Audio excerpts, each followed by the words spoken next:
추석 명절을 맞이해서 고향교회를 많이 찾으셨을 것 같습니다. 어디서든지 예배 승리하게 되기를 바라고요. 어제 신문에도 보니까 이 명절 지나고 난 뒤에 이혼율이 3배로 높다. 그리고 어떤 여자분이 시댁만 잠깐 다녀오면 좋은데 왜 신우들이 다 모일 때까지 기다리라 하면서 스트레스 받게 하느냐, 이혼하고 싶다, 이런 얘기들이 신문 난 걸 봤거든요. 즐거워야 되는 명절이 오히려 이렇게 갈등과 아픔을 주는 그런 명절이 되지 마시고, 우리는 하나님께 감사하고 그걸 다 뛰어넘고 초월하는 축복의 명절 되기를 바랍니다. 누가복음 2장 41절 51절에 보면 예수님께서 유월절 명절을 지키기 위해서 예루살렘에 가셨다가 요셉과 마리아가 나사렛 사람들 다 가는데 당연히 예수도 있는 줄 알고 갔는데 하루길 가다 보니 찾아보니 없어요. 그래서 찾고 해서 3일 만에 성전에서 만났다 그랬거든요. 아이야, 왜 이렇게 우리를 염려하게 걱정하게 했냐니까, 내가 아버지 집에 있어야 될 줄 몰랐습니까? 이렇게 얘기했다고 말씀하고 있는데, 우리가 명절에 바쁜 일정과 여러 가지 스트레스로 은혜를 놓치지 마시고 또 교회를 통해서, 예배를 통해서 은혜를 회복하는 그런 축복이 있게 되기를 바랍니다. 말 못하는 사람의 소원은 말할 수 있는 말이, 입이 열리는 것이겠죠. 걷지 못하는 사람 소원은 두 발로 걷기도 뛰기도 하는 게 소원이겠죠. 들리지 않는 사람은 그 소원이 들어보는 거, 귀가 열리는 거. 맹인된 사람에게 있어서 소원이 눈이 열려서, 눈이 떠져서 밝게 보는 거 얼마나 소원하겠습니까? 간절함이 답이다, 이런 책이 있어요. 윤태희 교수가 쓴 책인데 잘 썼어요.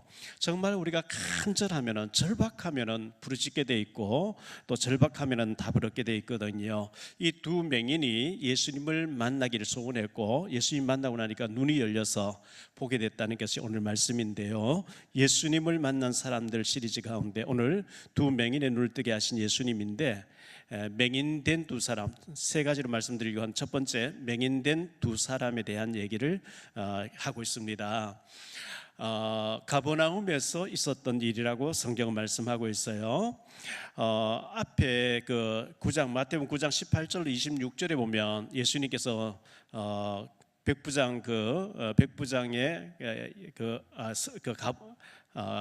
회당장 야이로의 딸을 고쳐달라는 얘기 듣고 가다가 12회를 혈루증 앓던 여자가 예수의 옷에 손을 대므로 약간 지체됐다가 그 딸이 죽었는데 잠들었다 하니까 비웃고 했는데 달리다고 마시니까 아이가 살아났잖아요.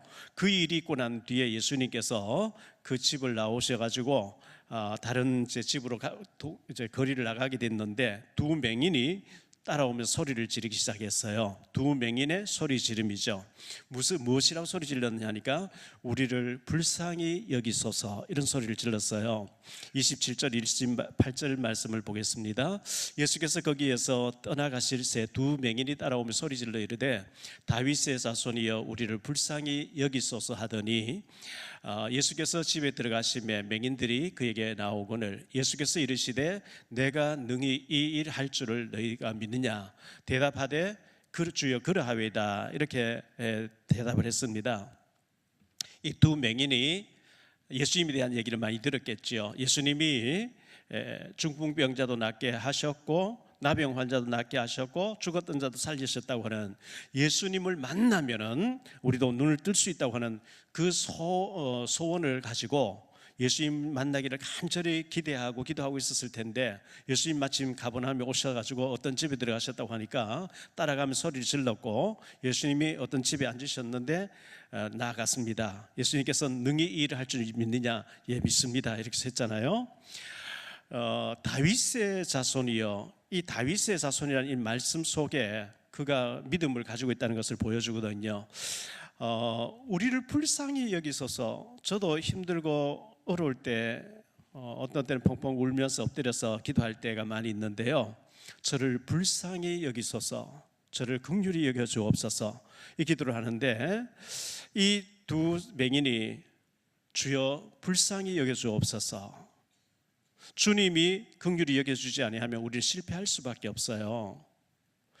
우리 긍휼이 풍성하신 주님 앞에 우리도 불쌍히 여기소서 기도할 수 있게 되기를 바랍니다.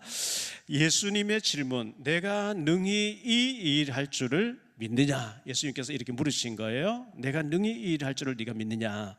28절 말씀 다시 보니까요, 예수께서 집에 들어가시며 맹인들이 그에게 나오거늘 예수께서 이르시되 내가 능히 이 일 할 줄 믿느냐? 대답하되 주여 그러하오이다.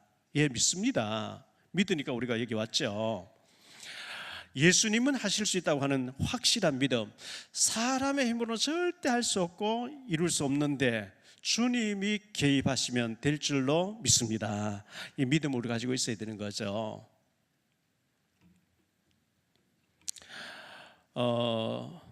요한복음 11장 40절에 말씀하죠. 예수께서 이르시되 내 말이 네가 믿으면 하나님의 영광을 보리라 하지 아니하였느냐. 믿어야 돼요. 믿어야 하나님의 영광을 본다 그랬거든요. 찬송 544장 4절에 보면 믿으면 되겠네 주 예수만 믿어서 그 은혜를 힘입고 오직 주께 나가면 영원 삶을 얻네. 울어도 못하고 힘써도 못하고 애써도 안 되는데 믿으면 될 줄로 믿습니다. 두 번째 말씀은요, 예수님의 치유였어요. 예수님이 이 두 사람을 치유해 주시는 장면이 소개되고 있거든요. 예수님의 치유, 너희 믿음대로 되라. 예수님이 이렇게 말씀하셨어요. 믿음대로 되라. 29절 말씀 보니까 이에 예수께서 그들의 눈을 만지시며 이르시되 너희 믿음대로 되라 하시니 눈이 열려졌다 했는데요, 그냥 예수님께서 그래 내가 명하노니 보게 될지어다 말씀을 하셔도 되는데 예수님이 그들의 눈을 만져주셨다 이렇게 말씀하고 있어요. 저도 힘들 때 주님에게 기도하면서 그렇게 주님 저를 좀 만져주시면 안 돼요? 주님이 저를 좀 안아주시면 안 될까요? 그렇게 하는데 주님이 꼭 만져주시는 것 같아요. 안아주시는 것 같아요. 주님이 만져주시면 회복의 역사가 있을 줄 믿습니다. 주님이 만져주셔야 돼요. 이 만져주셨다는 것은 그냥 만져주심이 아니고 그래 이 사람이 나이가 몇 살이었는지 가족이 몇 명인지 형제가 몇 명인지 그 몰라요. 기록이 안 됐어요. 주님이 만져주셨다는 것은 너희들이 이렇게 몇십 년 동안 실명된 상태, 맹인된 상태로 얼마나 고생이 많았느냐, 얼마나 사람들에게 놀림감을 많이 당하고 박해도 받고 무슨 죄 때문에 처리됐을까 이렇게 놀림감도 받고 가다가 부딪히고 넘어지고 자빠지고 얼마나 많이 부딪혔겠어요. 여러분 눈 감고 한번 다녀보세요. 얼마나 많이 부딪히는지. 그간에 너무 고생이 많았다. 주님이 긍휼히 여기시는 방법이 만져주심이었어요. 주님이 여러분들을 만져주시는 은혜가 있게 되기를 축원합니다. 그 다음에 그들의 눈이 밝아진지라 이렇게 말씀하고 있어요. 주님이 만져주시니까 그들의 눈이 밝아졌다. 30절 말씀이에요. 그 눈들이 밝아진지라 예수께서 엄히 경고하시되 삼가 아무에게도 알리지 말라 하셨으나 이렇게 기록되어 있어요. 예수님이 만져주시니까 그들의 눈이 확 열렸는데요, 꿈에도 소원이 보는 것 아니겠어요? 우리 밝은 눈을 가진 사람은 밝게 다 보고 다니면서 그 보는 거에 대해서 감사가 없죠. 눈이 맹인됐다가 열려졌을 때 그 감격 아마 막 몇 배로 우리보다 감사하면서 할걸요. 얼마나 신나겠어요? 만나는 사람마다 간증하겠지요. 내가 전에 앞을 보지 못하 다니면서 부딪혀가 이렇게 다쳐 상처도 피도 흘리고 모여 보여주면서 근데 예수님이 나를 보게 해주셨다고 아마 우리보다 100배 이상 감격한 마음으로 감사한 마음으로 살았을 거예요. 우리에게도 이 감사가 회복되시기를 바랍니다. 우리 은혜로운 찬양 가운데 은혜란 찬양 있잖아요. 내가 누려왔던 모든 것들이 내가 지나왔던 모든 시간이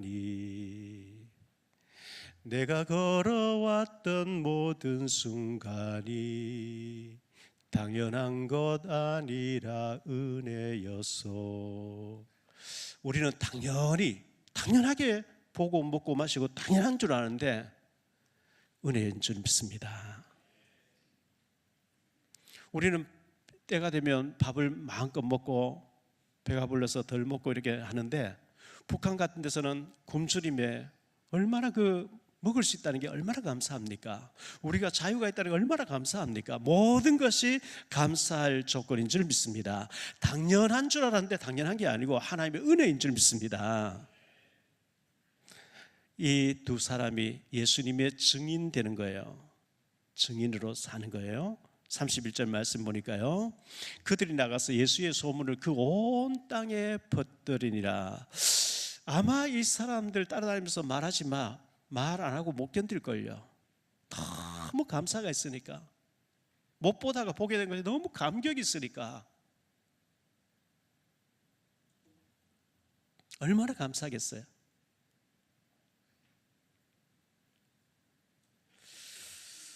만나는 사람마다 내가 소경으로 이렇게 고생했는데 예수님을 만나고 나니까 예수님이 눈을 만져주셨고 보게 해주셨다고 간증했겠지요. 저도 사람 만나면 간증을 많이 합니다. 저는 이렇게 모자란 사람이고 이렇게 망해야 되는데 주님께서 나를 이렇게 해주셨다고 간증하는데요, 내가 잘난 걸 얘기하면 그 간증이 아니에요. 자기 자랑이에요. 나는 망할 수밖에 없었는데 주님이 일하고 계시다고 주님을 높여드리는 간증할 수 있게 되기를 바랍니다. 세 번째로 생각할 말씀은요, 다윗의 자손이여, 이렇게 고백했잖아요. 이게 중요한 얘기거든요. 다윗의 자손이여. 아브라함과 다윗의 혈통으로 오신 분이 예수님이거든요.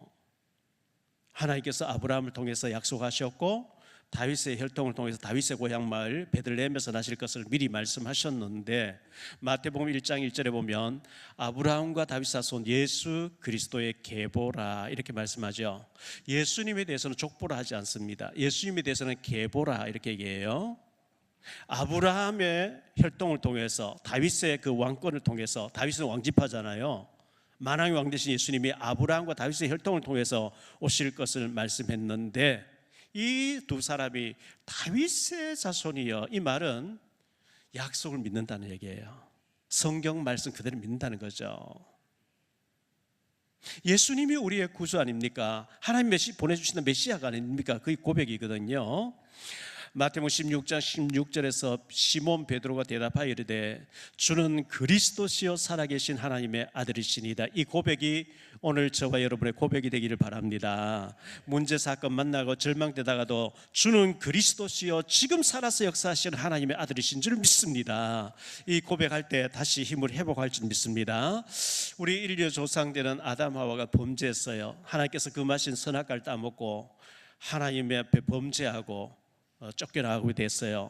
하나님께서는 선악과를 따면 반드시 죽는 길 갔어요. 죽여야 돼요. 근데 사랑의 성품을 용서를 해줘야 돼요.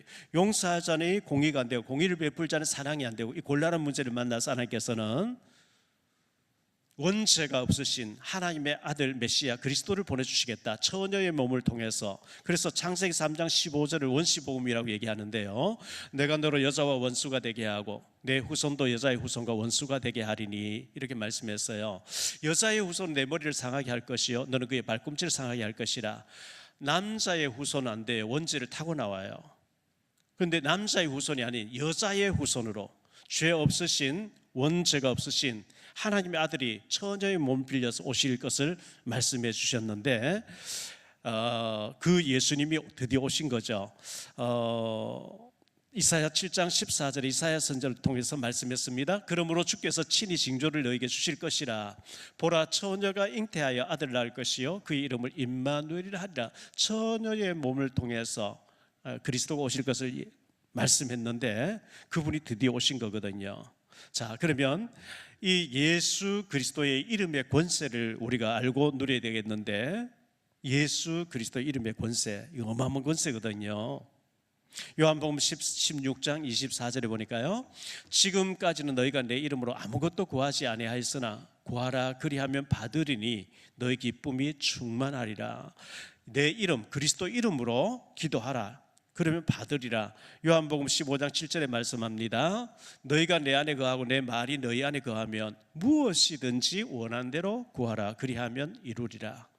우리가 그리스도 안에 있고 그리스도가 우리 안에 있고 또 그 말씀이 우리 안에 있으면 무엇이든지 원하는 대로 구해라, 그러면 이루리라. 히브리서 13장 8절에 예수 그리스도는 어제나 오늘이라 영원토록 동일하게 역사하시는 줄 믿습니다. 옛날 아브라함에게만, 옛날 다윗에게만, 모세에게만, 베드로에게, 바울에게만 역사한 게 아니고 세상 끝날까지 우리 예수님은 살아계시면서 우리와 함께 하시는 줄 믿습니다. 마태복음 12장 29절에 이렇게 말씀합니다. 사람이 먼저 강한 자를 결박하지 않고서야 어떻게 그 강한 자 집에 들어가 그 세간을 강탈하겠느냐. 결박한 후에야 그 집을 강탈하리라. 눈에 보이지 않는 악한 영이 개입을 한단 말이에요. 자꾸 우리를 힘들게 만들고 실족하게 만들고 시험 들게 만들고 공격해 오는데, 우리는 영 안이 열려서 그 영적으로 보고 그 사람 배후의 저 환경 배후 역사는 악한 영이 꺾이도록, 결박당하도록 예수 그리스도의 이름의 권세를 사용하시기를 바랍니다. 그리고 소원이 이루어지게 됩니다. 우리의 소원이 정말 간절하면 소원이 이루어지게 된다, 이렇게 말씀하고 있는데요. 시편 103편 3절 5절에 보면 이렇게 말씀합니다. 그가 내 모든 죄악을 사하시며 내 모든 병을 고치시며 내 생명을 파멸해서 속량하시고 인자와 긍휼로 관을 씌우시며 좋은 것으로 내 소원을 만족하게 하사 내 청춘을 독수리같이 새롭게 하시도다. 그가 내 모든 죄악을 사하시며 내 모든 병을 고치시며 네 생명을 파멸해서 구원하시고 인자와 긍휼로 관을 씌우리니, 면류관을 씌워주리니 좋은 것으로 내 소원을 만족하게 하사 내 청춘을 독수리같이 새롭게 하시도다. 이 축복이 있게 되기를 바랍니다. 오늘 말씀 28절에 보면 내가 능히 이 일 할 줄을 믿느냐 대답하되 주여 믿습니다. 그러하여이다. 주여 믿습니다. 29절에 너희 믿음대로 될지어다 하시니까 즉시 눈이 열렸다. 그들의 눈이 밝아졌다고 30절에 말씀하고 있어요. 저는 이 말씀을 한 주간 동안 묵상하면서 이 찬송이 계속 나왔어요. 366장인데요. 어두운 내 눈 밝히사 진리를 보게 하소서. 진리의 열쇠 내게 주사 참빛을 찾게 하소서. 기쁘신 뜻을 알고자 엎드려 기다리오니 내 눈을 뜨게 하소서. 성령이여 막혀진 내 귀 여시사 주님의 귀한 음성을 이 귀로 밝히 들을 때에 내 기쁨 한량 없겠네. 기쁘신 뜻을 알고자 엎드려 기다리오니 내 길을 열어주소서. 성령이여 봉해진 내 입 여시사 복음을 널리 전하고 차가운 내 맘 녹여주사 사랑을 하게 하소서. 기쁘신 뜻을 알고자 엎드려 기다리오니 내 입을 열어주소서. 성령이여. 이 찬송이 그대로 우리에게 성취되기를 바랍니다. 1812년입니다. 어느 날 프랑스에서 아버지가 가죽 제품으로 백도 만들고 구두도 만들고 옷도 만드는 가게를 하고 있었는데 3살 된 아이가 아빠 곁에서 놀고 있었는데 갑자기 비명을 지르면서 아이가 쓰러진 거예요. 보니까 아주 뾰족한 송곳에 아이 눈이 찔려가지고 눈을 펑펑 피가 쏟아졌습니다. 급히 그 아이를 안고 병원에 달려갔습니다. 의사 선생님이 이 아이는 평생 앞을 보지 못하게 됩니다. 3살짜리 아들이 눈을 다쳐서 아빠의 그 공장에서 놀다가 다쳐서 실명됐으니까 얼마나 절망되겠어요. 얼마나 그 마음이 무너지겠어요. 그런데 그 아이가 자라가지고 절망만 하고 있는 게 아니고 점자를 개발했어요. 맹인들이 글씨를 손으로 이렇게 더듬어서 읽던 점자를 개발한 거예요. 그 사람 이름이 루이 브레이유라는 사람이에요. 위대한 사람이었죠. 최초로 점자를 개발한 사람이 됐어요. 황재환 전도사님 계시는데요, 1947년도 강화 교동리에서 교동면 인사리에서 태어난 사람인데요, 농사짓는 집안 7대 외아들로 태어났습니다. 6.25 때 부모님이 다 돌아가셨어요.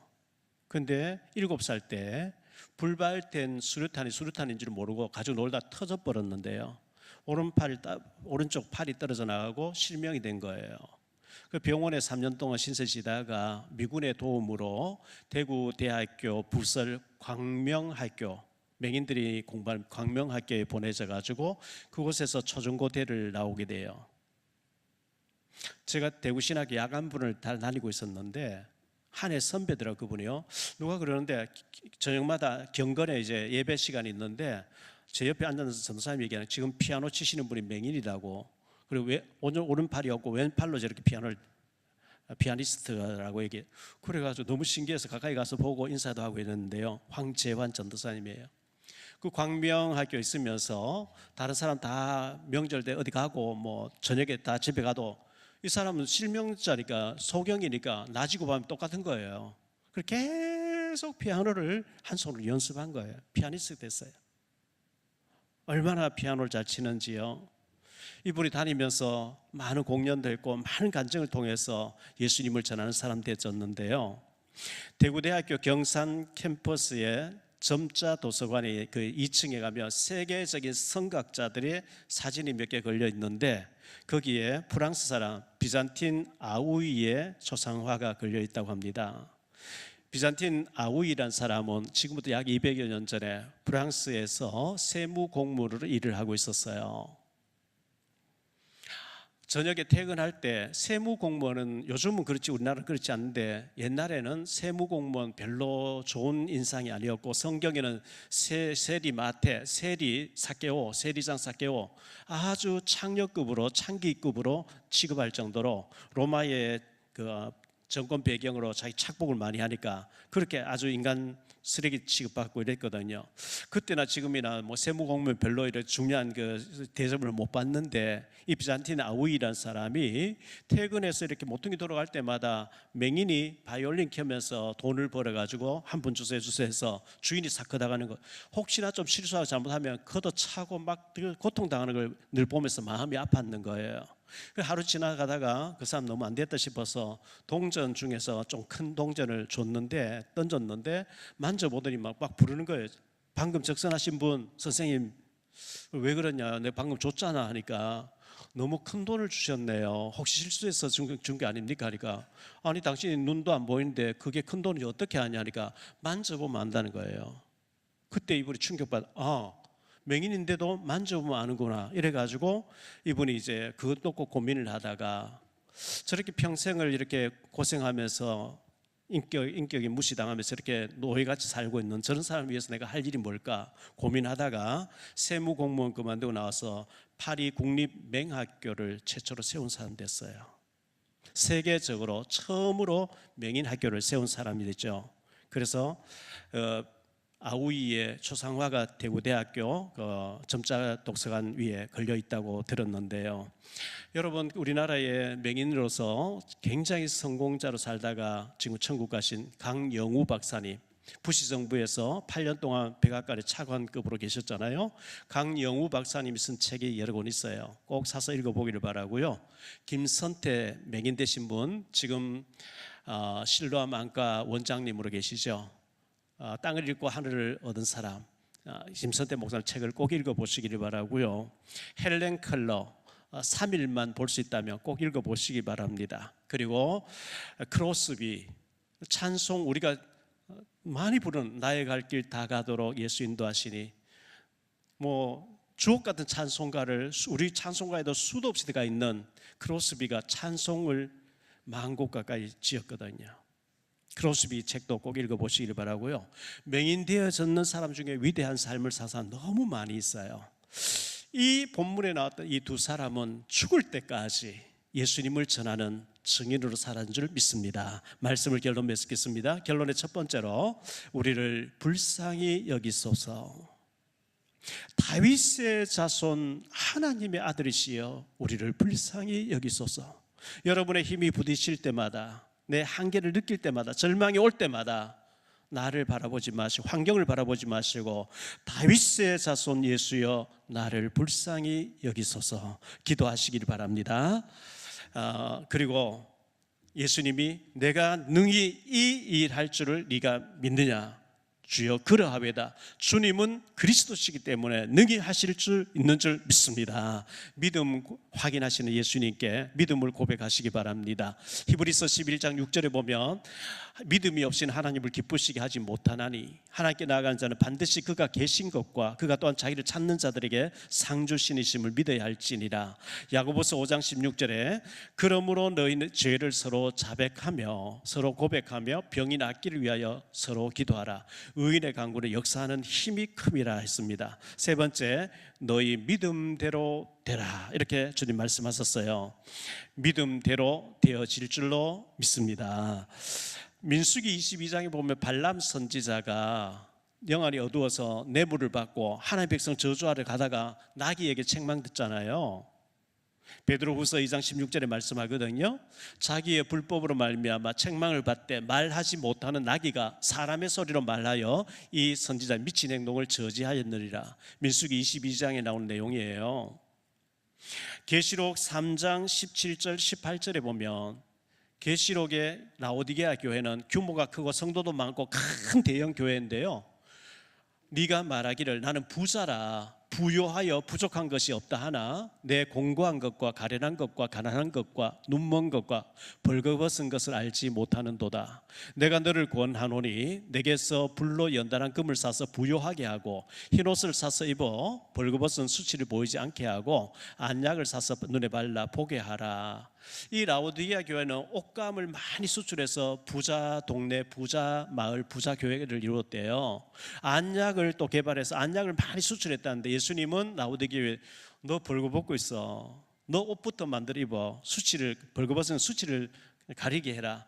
안약을 네 눈에 발라서 보게 해라. 네가 맹인이다. 예수님이 이렇게 진단하신 거거든요.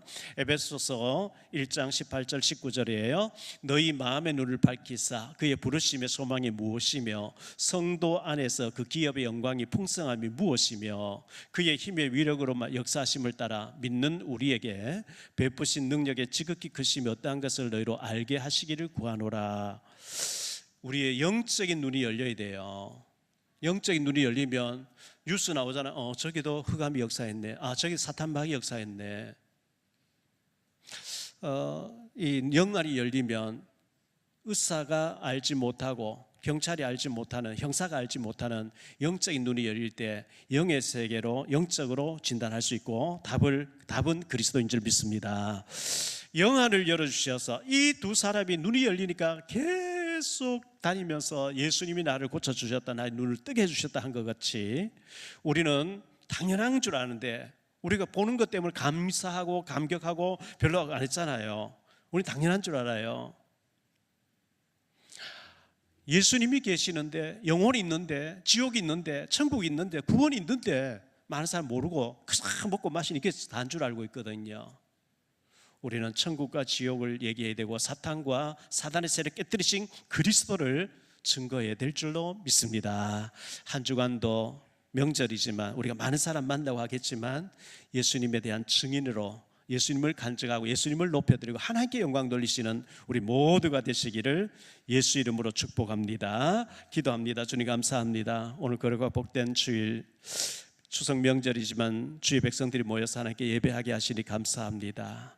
두 명의 맹인이 다윗의 자손이요 아브라함과 다윗의 혈통을 통해서 약속하셨던 메시아 당신이시니 저희를 불쌍히 여기소서 했는데 예수님이 두 눈을 뜨게 해주셨다고 말씀하고 있습니다. 주님이 우리의 영안을 열어주옵시고 영적인 눈을 열어주셔서 영분별을 할 수 있게 도와주옵시고 오직 주님께 영광 돌리는 증인된 삶을 살아갈 수 있도록 우리에게 은혜를 다하여 주옵소서.